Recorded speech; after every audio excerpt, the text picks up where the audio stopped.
Silent convoy. You know that feeling when you're the only rig on a pitch-black highway at 3 a.m. and suddenly headlights appear in your mirror. Close, way too close, and you didn't hear them coming? That happened to me last fall. But what came after still makes my hands shake when I grip the wheel. I've been hauling freight for a little over 12 years now. Started when I was 26, fresh out of a bad breakup and a worse job at a distribution center in Omaha. My uncle drove long haul his whole life, told me trucking was the best therapy you could get. Just you, the road, and a paycheck that never asked questions. He was right, mostly. The solitude suits me.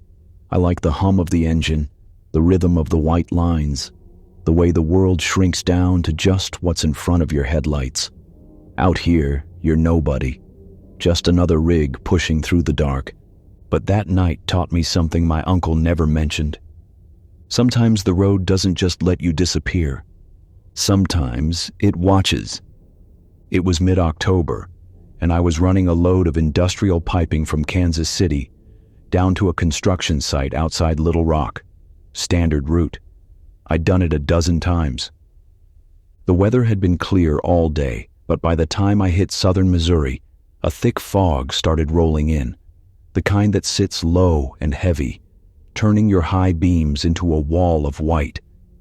I slowed down, kept my distance from the shoulder, and turned the radio low so I could focus. Around 2:30 a.m., I passed through a tiny nothing town called Pineville.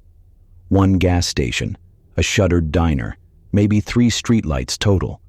After that, nothing but empty 2-lane blacktop and pine trees pressing in from both sides. The fog thickened. I could barely see 20 feet ahead. That's when I noticed the headlights behind me. At first, I figured it was another trucker, probably on the same route. But the longer I watched my mirrors, the more wrong it felt. The lights weren't moving. They were just there, fixed, close enough that I could see the glow, but not close enough to make out the rig. I tapped my brakes lightly, hoping they'd back off. They didn't. I tried the CB. Breaker 19, you got a driver on my tail near Pineville. You need to pass, buddy? Static. I tried again. Come on, man, you're riding awful close back there. Still nothing, just the hiss of dead air. I frowned, glancing at the mirror again. The fog made it hard to tell, but I swear the lights looked old, yellowed, like they belonged to a rig from the 70s or 80s. My gut twisted. I pressed the gas a little harder, trying to put some distance between us. The lights matched my speed exactly. Not faster, not slower, perfectly synced. All right, I muttered. This is weird. I tried the CB one more time. Driver behind me, if you can hear this, back off or pass. You're making me nervous. The static crackled, and then, faint and distorted, a voice came through. Don't stop. I froze. The voice was rough, barely audible under the hiss. What? I said into the mic. Don't stop, it repeated, clearer this time. Keep driving. My throat went dry. Who is this? No answer, just static again. I checked the mirror. The lights were still there, glowing softly through the fog like eyes. Then I saw something that made my stomach drop. A third set of headlights, behind the first truck, and then a fourth, all of them perfectly spaced, all of them silent. A convoy, but I hadn't seen anyone pass me, hadn't heard any engine noise. They were just there. I reached for my phone, hands trembling. No signal, of course. The road ahead curved slightly, and as I followed it, the fog thinned just enough for me to catch a glimpse of what was in front of me. Another truck, parked sideways across both lanes, blocking the road. Jesus. I slammed the brakes. The whole rig shuddered, tires screaming against wet asphalt. My trailer fishtailed slightly before the weight settled. I stopped maybe 30 feet from the parked truck. My heart was hammering so hard I could feel it in my throat. The truck ahead was old, a faded red Peterbilt, rust crawling up the cab, windows dark. No hazard lights, no driver, just sitting there like a wall. I turned to check my mirrors. The convoy behind me had stopped too. 3 rigs, all lined up, headlights glowing softly in the fog. No movement, no sound. I grabbed my flashlight and climbed down, boots hitting the pavement hard. The air was cold and damp. My breath fogged in front of me. "Hey!" I called out. "Anybody there?" Nothing. I walked toward the Peterbilt slowly, flashlight beam cutting through the mist. The closer I got, the more wrong it felt. The truck looked abandoned, moss growing along the door seams. The tires were flat, sunk deep into the asphalt like they'd been sitting there for years. But the engine was warm. I could feel the heat radiating off the hood. What the hell? I turned back toward my rig.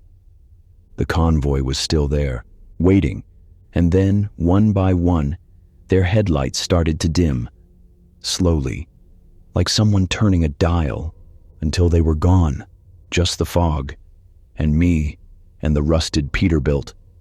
I didn't wait to see what happened next. I ran. I climbed back into my cab, slammed the door, and locked it. My hands were shaking so bad I could barely turn the key. The engine roared to life. I threw it into reverse and backed up fast, trailer swaying as I cut the wheel. The moment I cleared the parked truck, I gunned it forward, veering around it and tearing down the road. I didn't look back, not once. By the time the sun came up, I was somewhere outside Harrison, Arkansas, parked at a truck stop with a cup of coffee I couldn't drink. My phone had signal again. I tried calling dispatch, but I didn't know what to say. Hey, I got followed by ghost trucks. Instead, I just sat there, staring at the highway through the diner window. A week later, I was talking to another driver at a rest stop in Springfield.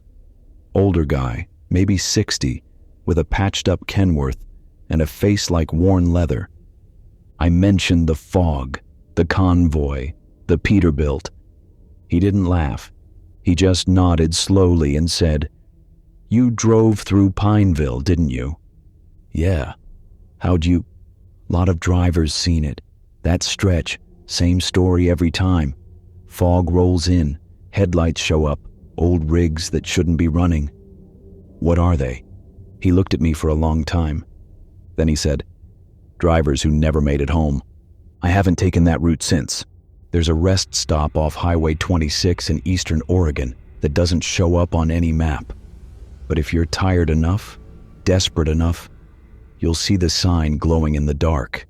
I pulled in once. I shouldn't have. Because what knocked on my door at 4 a.m. wasn't looking for directions. My name's Carter Brell, and I haul refrigerated freight across the Pacific Northwest. Mostly produce, apples, berries, lettuce, stuff that needs to stay cold and get there fast. It's steady work, pays decent, keeps me moving. I like the isolation, always have.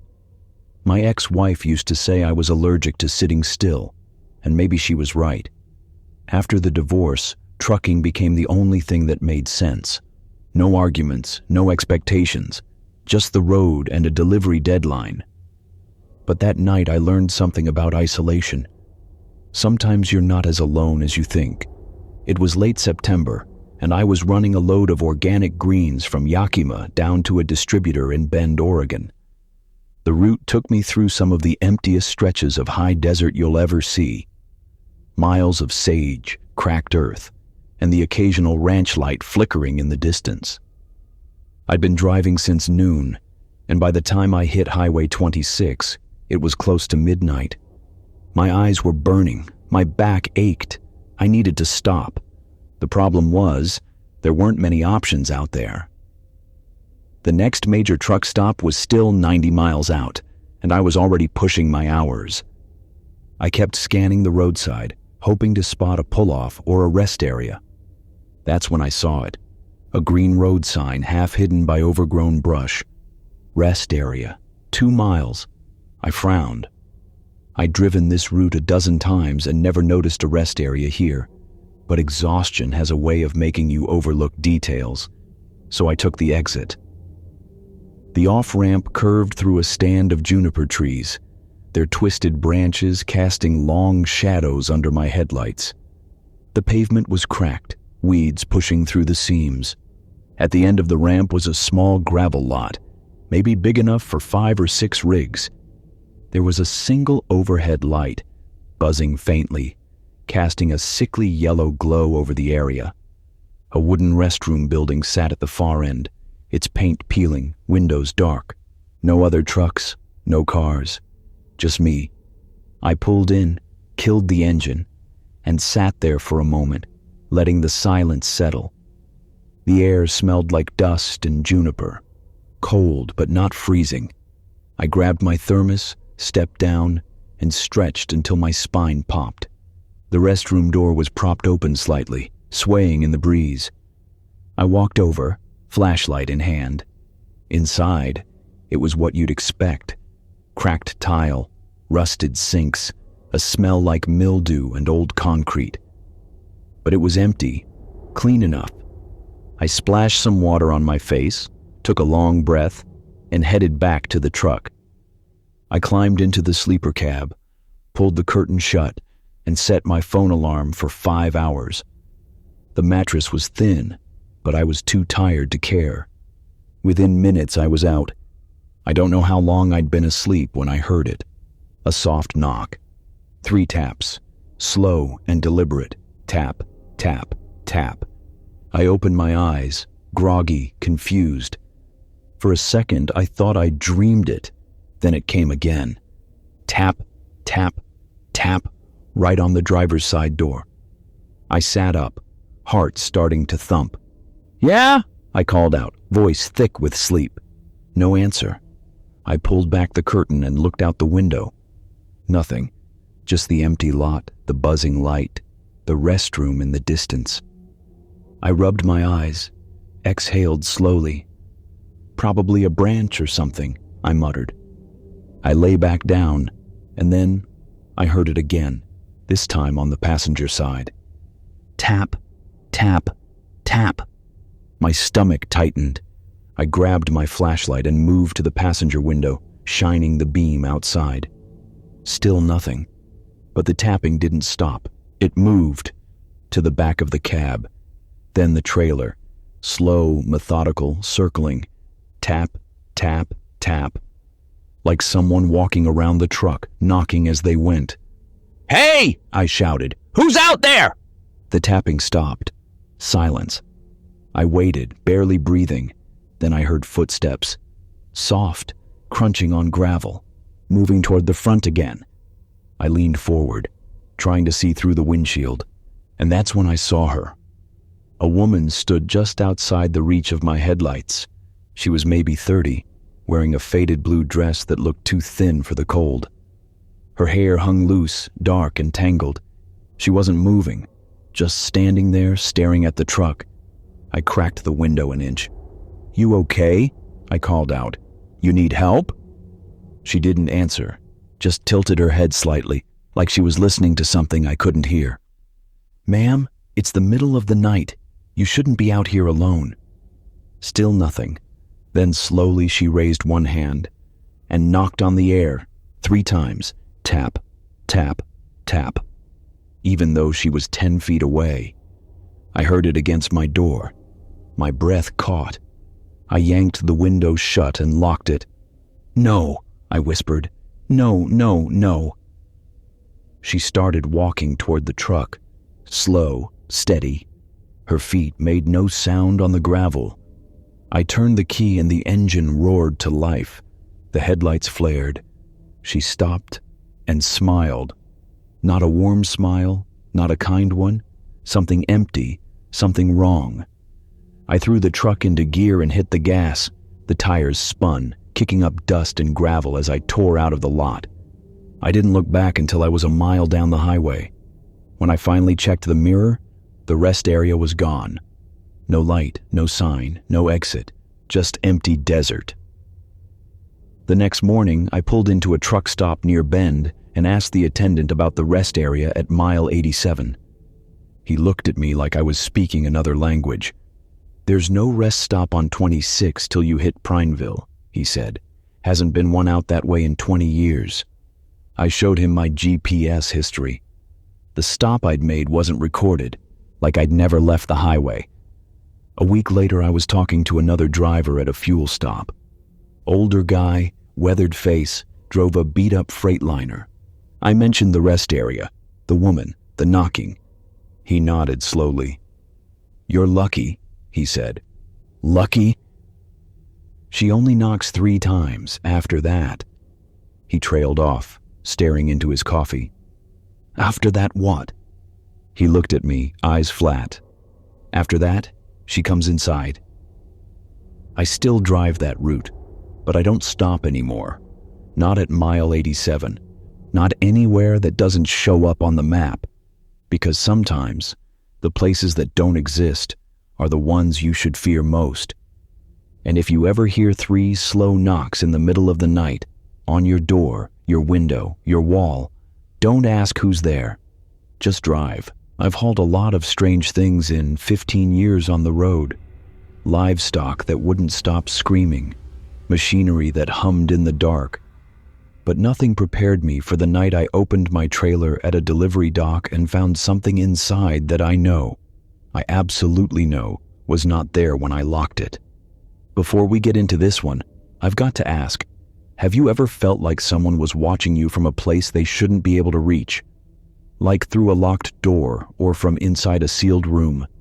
Let me know in the comments, because that feeling, it's worse when you're alone on the highway at 3 a.m. My name's Vincent Mallory, but everyone calls me Vince. I've been driving freight since I was 23, and I'm 38 now. Started right out of a bad stretch, lost my dad, lost my job at a lumber yard, and my girlfriend at the time told me I was going nowhere. She was right in a way. I've been going nowhere ever since, just different nowheres, all across the country. I work for a mid-sized outfit called Redline Logistics, based out of Tulsa. We haul everything: machinery, furniture, pallets of canned goods, construction materials. If it fits in a 40-foot dry van, we'll move it. I'm not picky about loads. I just want the miles and the pay. But after what happened last March, I started checking my manifests a lot more carefully. And I never, ever leave my trailer unlocked. It was early spring, and I'd picked up a load in Little Rock, industrial shelving units headed to a warehouse outside Amarillo, Texas. The load was light, maybe 18,000 pounds, so the drive was smooth. I left Little Rock just after sunset, planning to make Amarillo by dawn. The weather was clear, traffic was light, everything felt routine. I stopped once around midnight at a truck stop near Texarkana to fuel up, grab coffee, and check my straps. The lot was half full, maybe a dozen rigs idling under the harsh overhead lights. I topped off the tanks, used the restroom, and walked around my trailer with a flashlight, checking the locks and the seal. Everything was secure. The rear doors were locked tight, and the tamper-proof seal I'd attached back in Little Rock was still intact, unbroken. I took a photo of it with my phone, like I always do. Then I climbed back in and got rolling. Around 2 a.m., I was cruising through eastern Texas on a stretch of Highway 67. Empty fields on both sides. No towns, no lights. Just the hum of the engine and the rhythmic thump of the road seams. I had the radio on low, some late-night talk show I wasn't really listening to. That's when I heard it. A thump from the back of the trailer. I frowned, glancing at the mirrors. It was probably just the shelving units shifting. Pallets do that sometimes, especially on uneven road. But then I heard it again. Thump. Louder this time. And then a scraping sound, like something being dragged across the metal floor. My hands tightened on the wheel. What the hell? I turned the radio off and listened, silence for a few seconds. Then another thump, followed by a soft, rhythmic tapping. Tap, tap, tap. I felt a cold prickle run down my spine. "No," I said aloud. "No way, the trailer's locked. There's nothing back there. But the tapping continued, and then I heard something else. A voice, faint, muffled, coming from inside the trailer.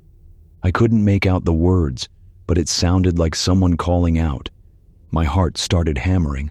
I grabbed the CB mic. Breaker 19, this is Redline 47. Anyone else on 67 hearing weird noises tonight? Static. I tried again. Come on, somebody. I need a radio check. A voice crackled through, distant and distorted. You're coming through, Redline. What's the problem? I'm hearing something in my trailer, like someone moving around. A pause. Then the voice came back, slower. You sure your load's secure? Yeah, man. I checked it an hour ago. Doors are locked. Seals intact. Another pause. Then you got a stowaway, buddy. Better pull over and check it out. I swallowed hard. Yeah, I will. I took the next exit, a lonely off-ramp that led to a dirt road cutting through a field. No lights, no buildings, just darkness. I parked on the shoulder, engine idling, and sat there for a moment, trying to steady my breathing. The tapping had stopped. Everything was quiet again. I grabbed my flashlight and a tire iron from the cab, then climbed down. The air was cool and still. The only sound was the low rumble of my engine. I walked around to the back of the trailer, heart pounding. The lock was still in place. The seal was unbroken. I took another photo just to be sure. Then I unlocked the door. The latch popped with a metallic clunk. I hesitated, hand on the handle. If someone's in there, I called out. You need to come out now. I'm calling the cops. No response. I pulled the door open. The interior of the trailer was dark, lit only by the beam of my flashlight. The shelving units were stacked neatly on pallets, just like I'd loaded them. Nothing out of place. I swept the light across the floor, the walls, the ceiling. Nothing. I exhaled slowly, feeling a little foolish. Just the load shifting, I muttered. Get it together, Vince. I started to close the door. That's when I saw it. At the very back of the trailer, behind the last pallet, something was sticking out. A shoe, a black sneaker. My breath caught. I stepped inside, flashlight trembling in my hand. Hey, I said, voice shaking. You back there? I moved closer, weaving between the pallets. The shoe was attached to a leg, and the leg was attached to a person. A man, curled up in the corner, face turned away. He was wearing jeans and a dark hoodie. He wasn't moving. Jesus Christ, I whispered. I reached out, touched his shoulder. He was cold, ice cold. I jerked my hand back, stumbling. The flashlight fell, clattering against the metal floor. The beam rolled, casting wild shadows. And in that flickering light, I saw his face. His eyes were open, wide, glassy, staring at nothing. And his mouth was open too, frozen mid-scream. I don't remember climbing out of the trailer. I don't remember locking it. I just remember running back to the cab, hands shaking so bad, I could barely dial 911. There's a body, I stammered into the phone. In my trailer, I don't know how, I didn't. The dispatcher's voice was calm. Sir, where are you located? I gave her the mile marker, the exit number, everything I could think of. Stay in your vehicle. Officers are on the way. I sat there staring at the trailer in my mirrors, waiting for it to move, waiting for the door to swing open, waiting for that face to appear in the dark. The police arrived 20 minutes later, 2 patrol cars, lights flashing. They searched the trailer and found nothing. No body, no shoe, no sign anyone had ever been inside.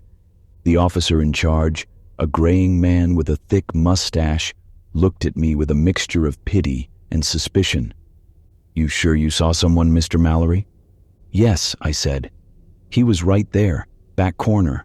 I touched him. Well, there's nothing there now. I opened my mouth to argue, but the words died in my throat. Because I knew what I'd seen, and I knew no one would believe me. They let me go with a warning to get some sleep. I drove the rest of the way to Amarillo in silence, checking my mirrors every few seconds. When I finally reached the warehouse, I refused to open the trailer myself. I made the dock workers do it. They unloaded the shelving units, pallet by pallet. And at the very back, pressed against the wall, they found something. A single black sneaker.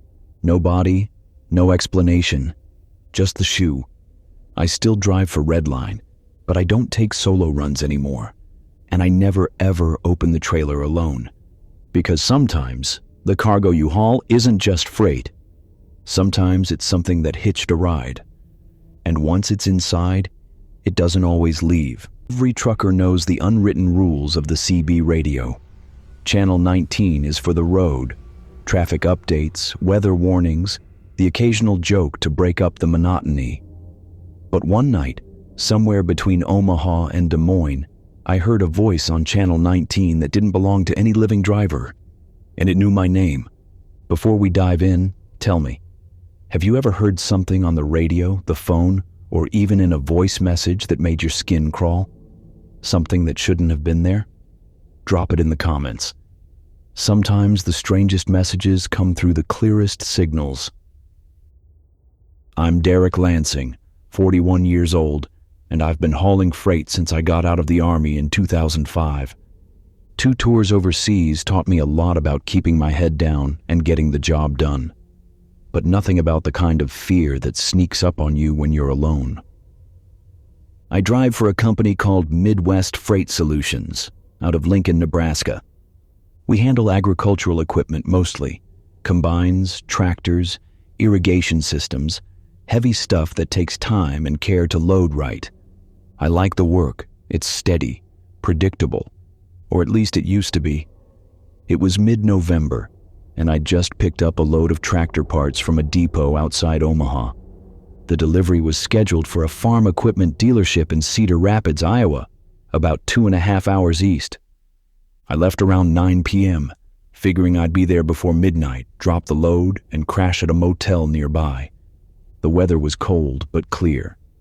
No snow yet, just that sharp, biting wind that cuts through your jacket the second you step outside. I had my CB radio on like I always do. Channel 19, the trucker's lifeline.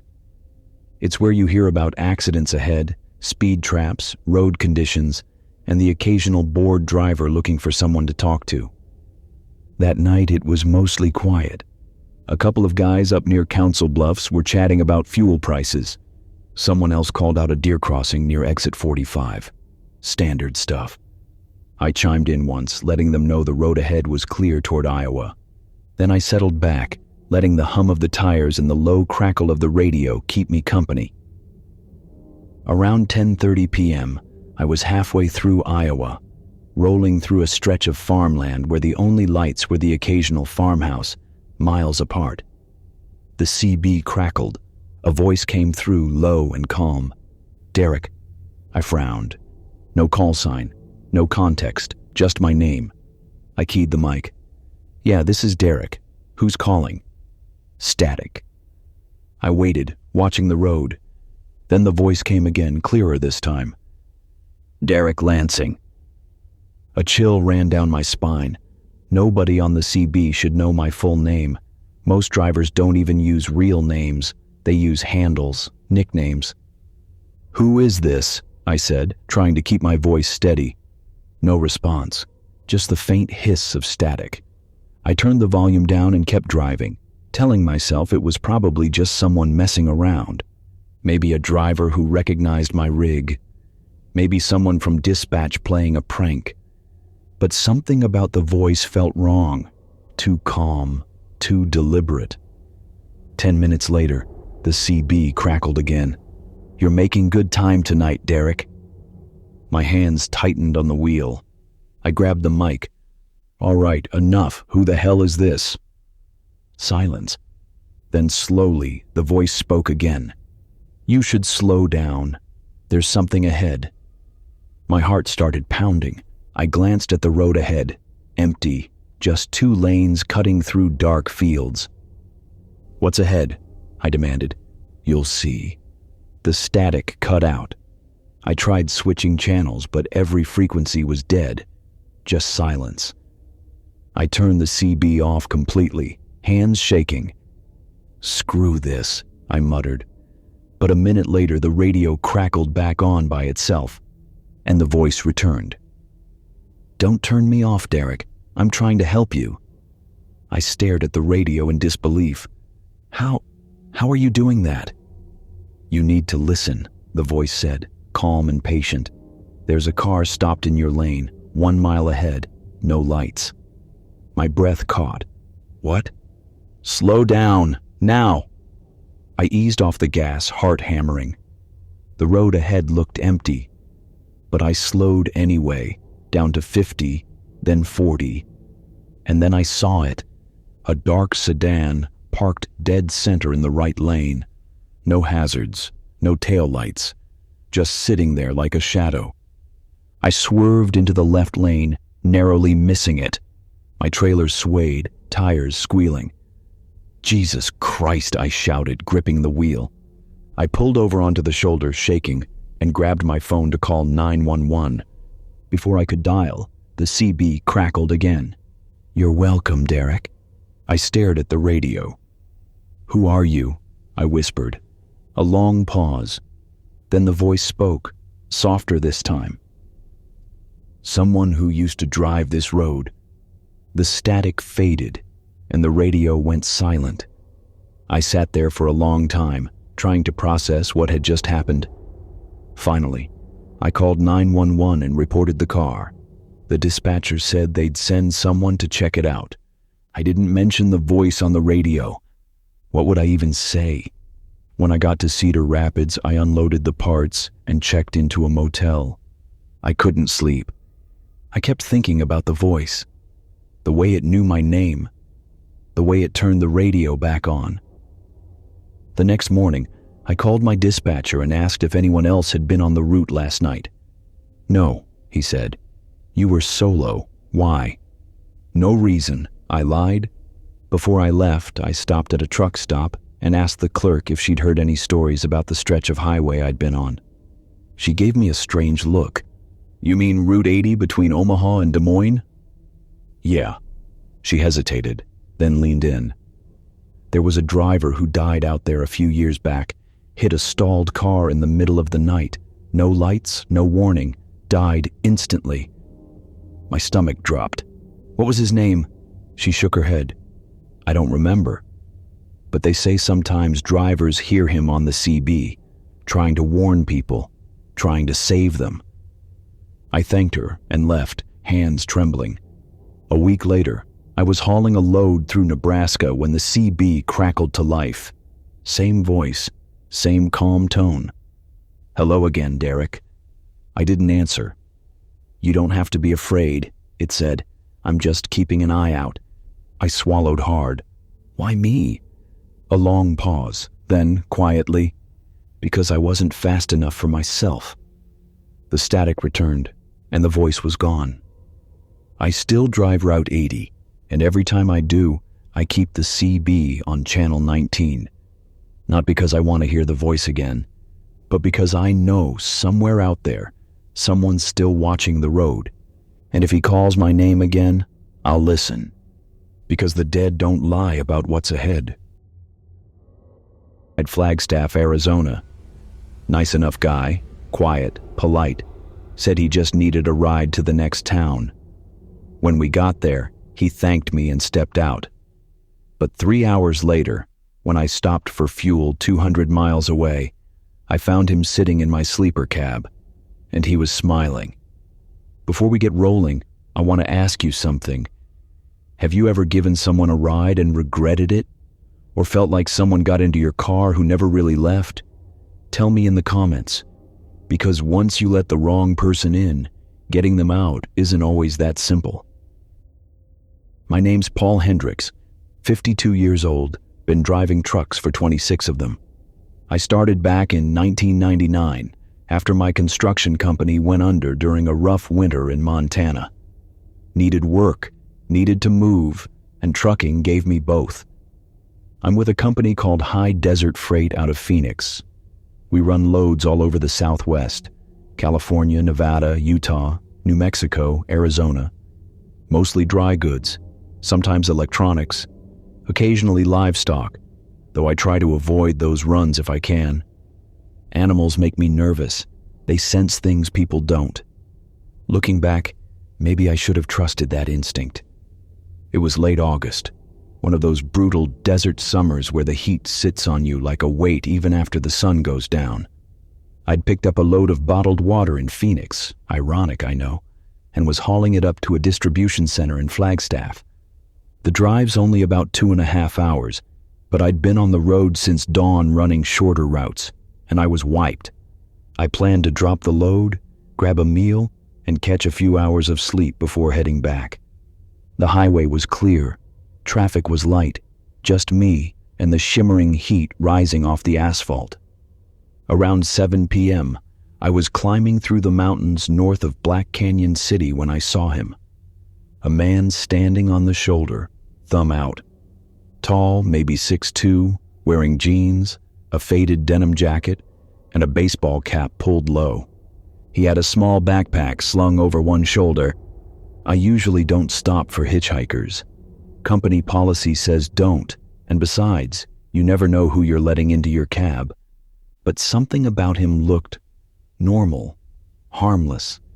Maybe it was the heat. Maybe I was just tired of being alone. I slowed down and pulled over. He jogged up to the passenger side, and I rolled down the window. "Need a lift?" I called out. "Yeah, man," he said, voice hoarse. "Appreciate it. Just need to get to Flagstaff." "That's where I'm headed. Hop in."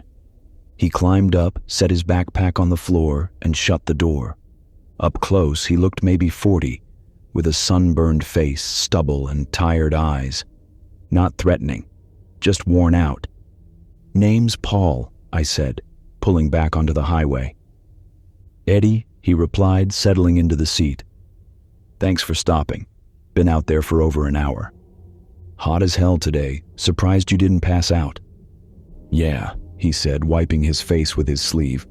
"I was getting close." We rode in silence for a while.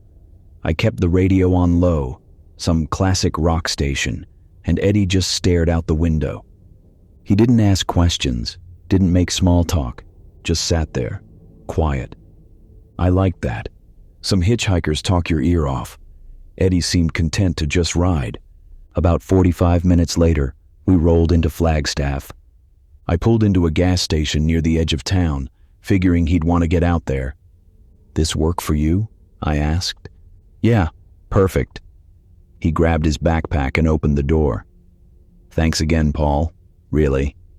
"No problem. Stay safe out there." He nodded, stepped down, and shut the door. I watched him walk across the lot toward the convenience store, then disappear inside.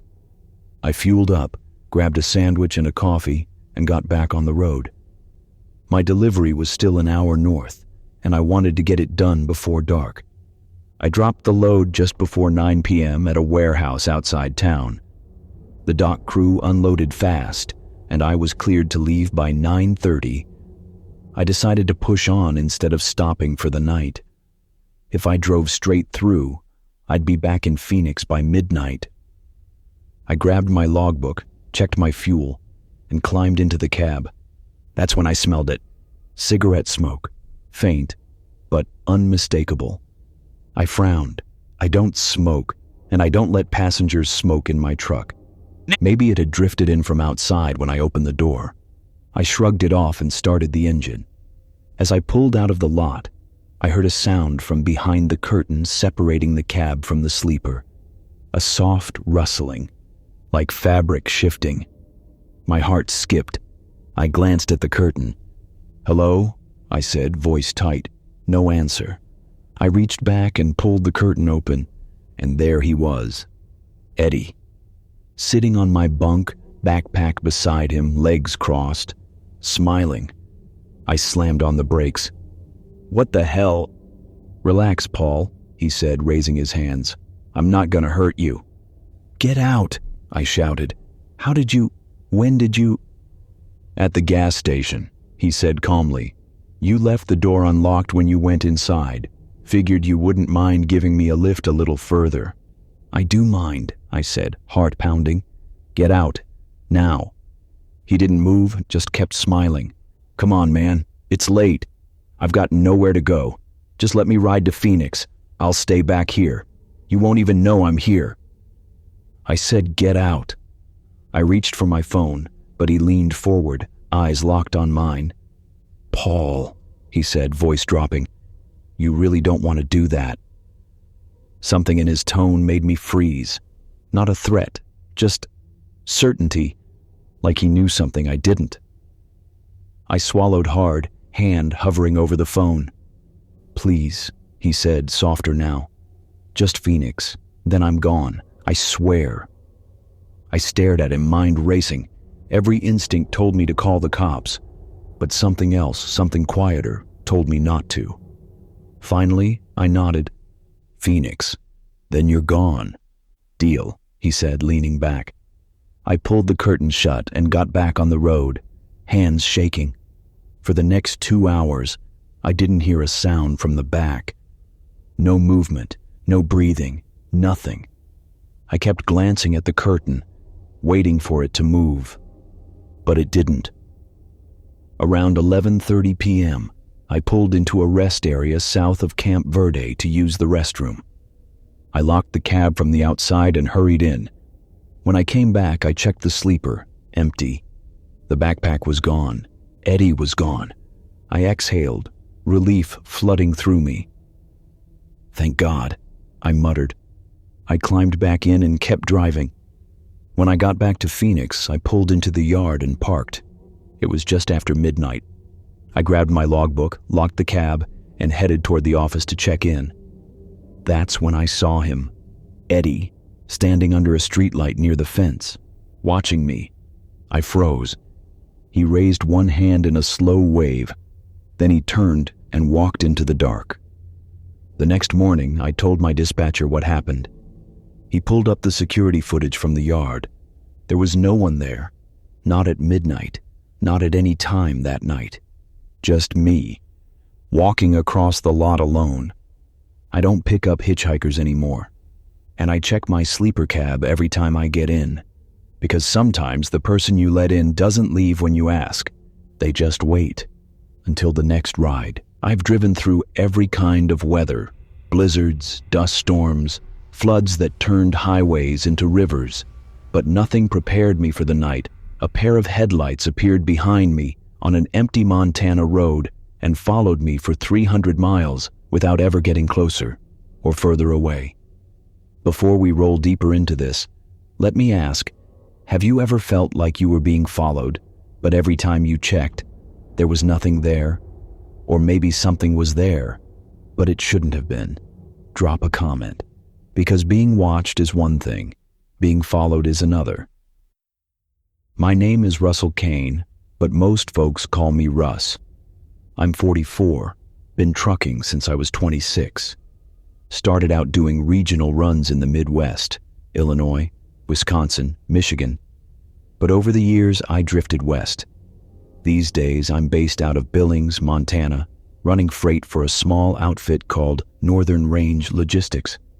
We haul everything from livestock feed to construction materials, whatever needs moving across the northern tier states.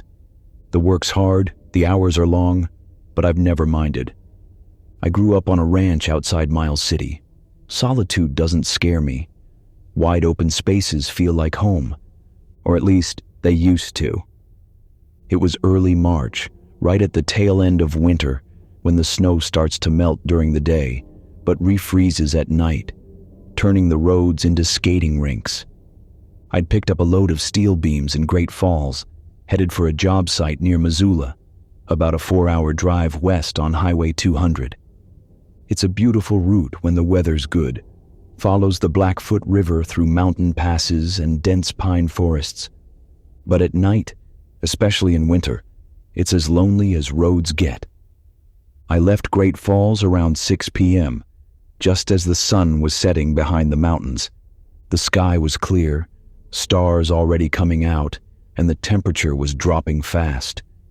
The radio played softly, some bluegrass station I'd found, and I had a thermos of coffee wedged between my seat and the console. Everything felt routine, normal. I should have known better.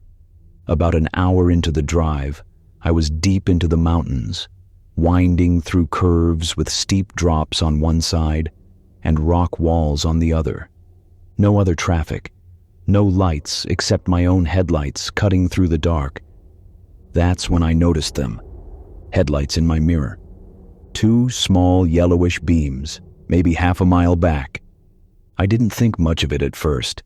Another trucker, probably, or someone heading home late. But after a few miles, I realized something strange. The lights weren't getting closer or further away. They stayed exactly the same distance behind me, no matter how fast or slow I went. I tested it. Sped up to 65. The lights stayed back. Slowed down to 45. Still the same distance. I frowned, watching the mirror. "What the hell?" I muttered. I tried the CB radio. "Breaker 19, this is Northern Range hauling west on 200.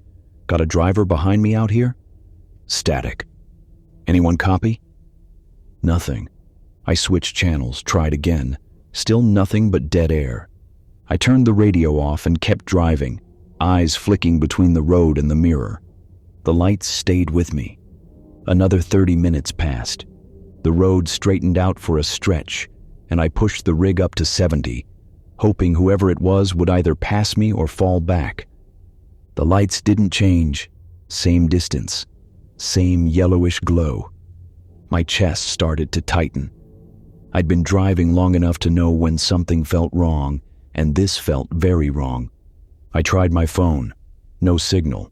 Of course not. We were deep in the mountains.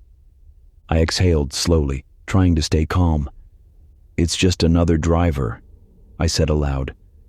Probably keeping pace to stay safe in the dark. But even as I said it, I didn't believe it.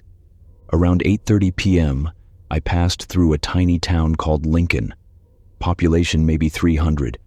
Just a gas station, a diner, and a few scattered houses. I considered stopping, but the lights behind me made me uneasy. I didn't want to pull over and find out who or what was following me, so I kept going. As I left town, I checked the mirror. The lights were still there, no closer, no further, and now I could see something else. The vehicle behind me wasn't moving like a normal car or truck.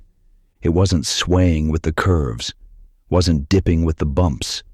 It just glided, smooth and steady, like it was floating above the road. My hands tightened on the wheel. "No," I whispered. "No, that's not..." The lights flickered. Once, twice. Then they brightened, flaring so intensely I had to look away from the mirror. When I looked back, they were normal again. Yellow. Steady. Watching. By 9 p.m., I was still an hour from Missoula, and the lights hadn't left. I was gripping the wheel so hard my knuckles ached. My mind raced through possibilities. A cop? No, they would have pulled me over by now. A prank? Out here? In the middle of nowhere? A drunk driver? Didn't explain the perfect unwavering distance. I tried the CB again. "If someone's behind me, please respond. You're freaking me out." Static hissed. Then, faintly beneath the noise, I heard something. A voice, low, distorted. "Keep driving." My blood went cold. "Who is this?" I said, voice shaking. The static swelled, then cut out. Silence. I stared at the radio, heart hammering. Then I looked in the mirror. The lights were closer now. Not by much. Maybe a few dozen yards. But they'd moved. For the first time in 2 hours, they'd moved. I pushed the gas pedal down. The engine roared, the rig picking up speed. 65. 70. 75. The lights stayed right behind me, matching my speed perfectly. "Come on," I shouted. "What do you want?" The lights flared again. brighter this time, filling the cab with harsh white light. I squinted, nearly blinded, and then just as suddenly they were gone. The mirror was dark, empty. I eased off the gas, breathing hard, scanning the mirrors. Nothing. No headlights, no glow. Just the black Montana night pressing in from all sides. I exhaled, shaking. "Okay," I muttered. "Okay, you're fine, it's gone." But I didn't believe it. 10 minutes later, I crested a hill and saw the glow of Missoula in the distance. Relief flooded through me. I was almost there, almost safe. I checked the mirror one last time and froze. The lights were back, not behind me this time, beside me, in the opposite lane, keeping perfect pace with my rig. But there was no vehicle, just two glowing orbs floating in the air at windshield height. I stared, mouth open, unable to process what I was seeing. The orbs pulsed once, then they shot forward, streaking down the highway like comets, and vanished into the dark. I pulled into Missoula 20 minutes later, shaking so badly I could barely park the rig. I sat there for a long time, cab lights on, doors locked, waiting for my heart to stop racing. When I finally went inside the truck stop to file my delivery report, the clerk asked if I was okay. "You look like you've seen a ghost," she said. I almost laughed. "Something like that." The next morning I called my dispatcher and told him I needed a few days off. He didn't ask why. Maybe he heard something in my voice. A week later I was back on the road, running a different route. But sometimes, late at night, when I'm driving through empty stretches of highway, I check my mirrors. And every now and then, I see them. Two small yellowish lights, hanging back, watching. Stop outside Elko, Nevada, one freezing February night. Clean restrooms, hot coffee, friendly staff. I even bought a sandwich and a keychain that said Silver State Travel Plaza. When I tried to find it again 2 weeks later, there was nothing there. No building, no sign. Just an empty lot and a state trooper who told me that truck stop burned down in 1987. Before we finish this last one, I need to ask you something. Have you ever been somewhere, clear as day, only to find out later it didn't exist? Or doesn't exist anymore? Let me know in the comments, because some places leave an impression even after they're gone. My name's Aaron Miles. I'm 39 years old, been driving for just over 13 years now. I work for a company called West Hall Distribution out of Reno, Nevada. We run loads all over the western states, California, Oregon, Idaho, Utah, Nevada, Arizona. It's good work, steady pay. Long hours, sure, but I like the rhythm of it. My wife, Claire, used to worry about me being on the road so much, but after a while, she got used to it. Now she just tells me to text her when I stop for the night and not to drink too much gas station coffee. I try to listen, most of the time.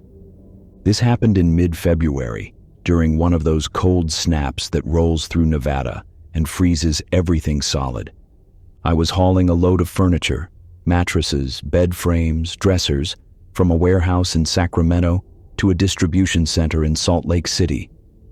The route took me east across Nevada on Interstate 80, a straight, desolate shot through high desert and scrubland. I'd driven it 100 times. But that night, everything felt different. I left Sacramento just after 4 p.m., hoping to make it to Salt Lake by dawn. The weather forecast said clear skies, but by the time I crossed into Nevada, a light snow had started to fall. Nothing serious, just enough to dust the shoulders and make the road glisten under my headlights. By 10 p.m., I was somewhere between Winnemucca and Elko, and the temperature had dropped into the teens. My hands were stiff on the wheel, even with the heater cranked. I'd been driving for 6 hours straight, and my eyes were starting to burn. I needed to stop, stretch my legs, get some coffee. That's when I saw the sign. Silver State Travel Plaza, next exit, open 24 hours. I didn't recognize the name, but that wasn't unusual. Truck stops come and go, rebrand, change ownership. I took the exit. The off-ramp curved through a stand of low hills, snow clinging to the sagebrush. At the bottom of the ramp was a small access road, and at the end of it, lit up like a beacon, was the truck stop.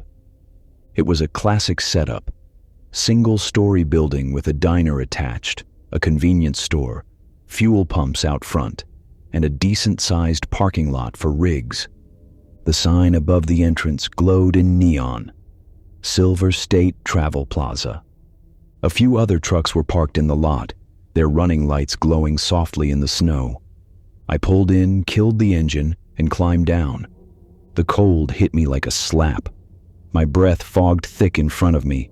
I pulled my jacket tight and headed toward the entrance. Inside, it was warm and bright. The fluorescent lights hummed softly overhead. The floor was clean, recently mopped. A woman behind the counter looked up and smiled.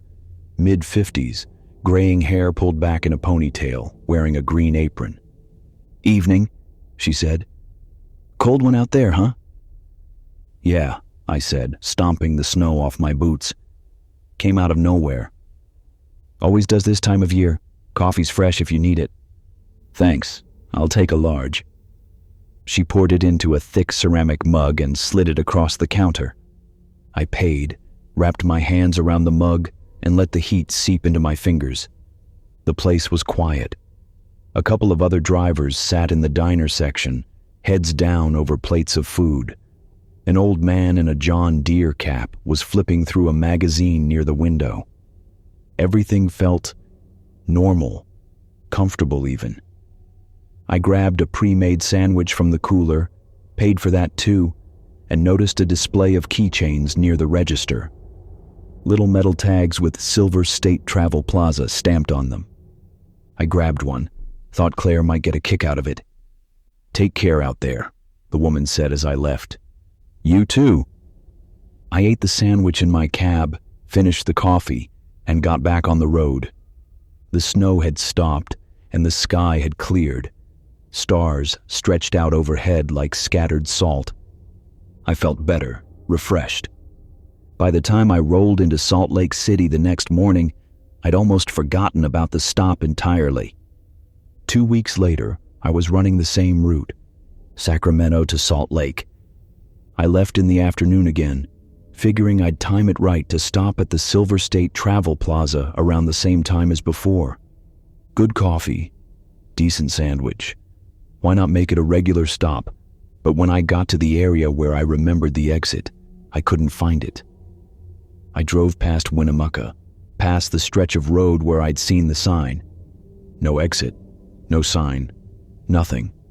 I frowned, checking my GPS. It showed nothing either. "Maybe I missed it," I muttered. I turned around at the next exit and drove back slowly, eyes scanning the roadside. Still nothing. Finally, I pulled over and called Claire. "Hey babe, quick question. You remember that keychain I brought you a couple weeks ago? Silver State Travel Plaza?" "Yeah," she said. "The one from that truck stop in Nevada. Why?" "I can't find it. The truck stop. It's just not here." She paused. "What do you mean, not there?" "I mean there's no exit, no sign, nothing." "That's weird. You sure you're in the right spot?" "Pretty sure." "Maybe it closed?" "Maybe." But something about that didn't sit right with me. When I got back to Reno, I couldn't let it go. I pulled up Google Maps, searched Silver State Travel Plaza, Nevada. Nothing. I tried truck stops near Elko. A few results came up: Flying J, Pilot, Loves, but no Silver State. Finally, I posted in a trucker forum asking if anyone knew about it. Most responses were jokes or suggestions that I'd been dreaming, but one reply stood out. A driver named Rick, based out of Utah, said, "Silver State burned down in '87. Big fire. Killed 2 people. They never rebuilt. Lot's been empty ever since." My stomach dropped. I replied, "You sure? I stopped there 2 weeks ago." He messaged me privately. "I grew up near Elko. Drove past that lot 1,000 times. It's nothing but dirt and sagebrush, man. Has been for 30 years. That weekend, I drove back to the spot. This time, I took the exit I remembered, or thought I remembered. The off-ramp led to an empty access road. At the end of it was a dirt lot. No building, no pumps, no sign, just cracked asphalt, overgrown with weeds, and the skeletal remains of a foundation half buried in the sand. I got out and walked the perimeter. There were old tire marks, rusted metal stakes, a fragment of a neon sign lying in the dirt, too faded to read. I stood there for a long time, staring at the empty space.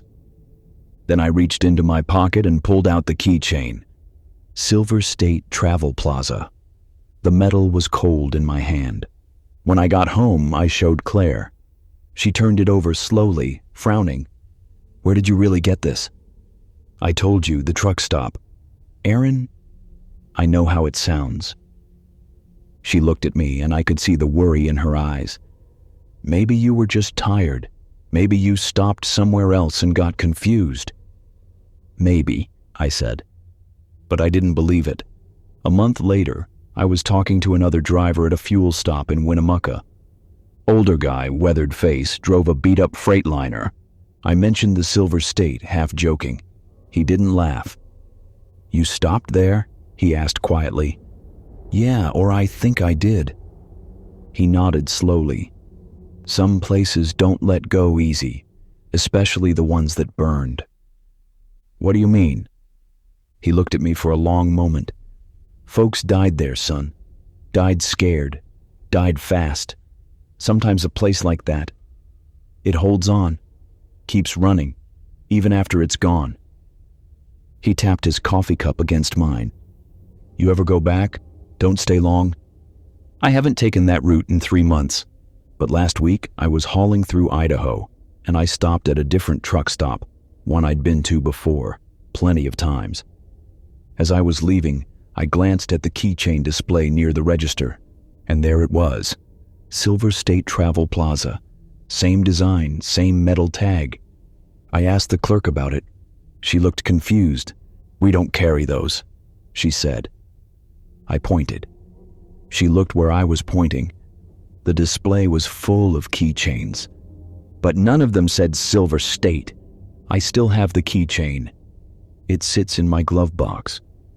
And every now and then, late at night when I'm driving through Nevada, I see a sign in the distance, glowing softly in the dark. Silver State Travel Plaza, next exit. But I don't take it anymore, because some stops aren't meant to be revisited, and some places that welcome you in don't always let you leave the same way. That's the end of our 7 unique true trucker horror stories. Thank you for riding along with me tonight.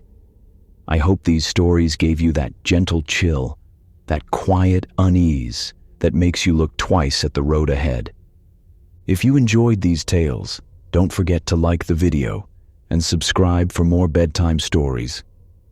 Drop a comment and let me know which story stayed with you the most, and if you've got your own strange highway encounter, I'd love to hear it. Until next time, drive safe, keep your doors locked, and remember, not every light in your mirror belongs to someone still driving. Sweet dreams.